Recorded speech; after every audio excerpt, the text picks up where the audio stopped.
Did you ever have a run-in with Suge Knight? Um, I don't want. It wasn't a run-in. It was just more like we were in Cali because Irv and Suge were cool, and we were at this studio. Suge was outside. He had like 4 or 5 guys with him. I was married at the time, and my now ex husband was like a wild dude. And I was coming outside the studio to get into a car that was taking me back to the hotel. I think me and Suge locked eyes quickly, and I didn't say anything. And I got in the car, and he was like, "Oh, she Hollywood. I remember that." So when he said it, my husband heard him and went over there to him.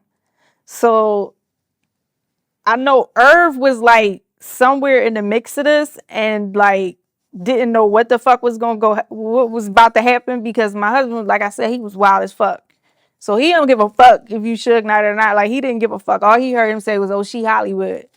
So they over there like talking, and both of them is they're talking to each other. I can't hear what they're saying, but they're using a lot of hand gestures. You know what I'm saying? It looks crazy. Irv is stressed out.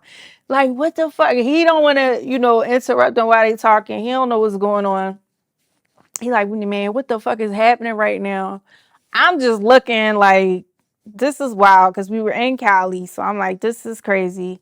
And then the next thing I know, my ex-husband was showing him where he got shot, pulling his shirt. I'm like, what are y'all doing right now?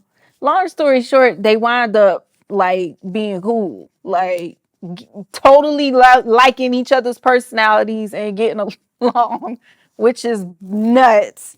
And I'm just sitting there, Miss Hollywood in the car. And then I think eventually my husband was like, he cool to. I'm like, you're fucking crazy, but whatever. But nah, we never had like a run in, like some drama or anything. It was just that time was crazy, and it looked insane from if you couldn't hear what they were saying and just was watching the motions and gestures of all this hand movement. You know what I mean? Me and Irv was both stressed. Like what the fuck is about to happen? And then mind you, should got niggas with them. You know what I mean? That look like they strictly there for security. So we didn't know what the fuck was going on, but clearly they got each other's personality. So I was just like, that's wild. That figures.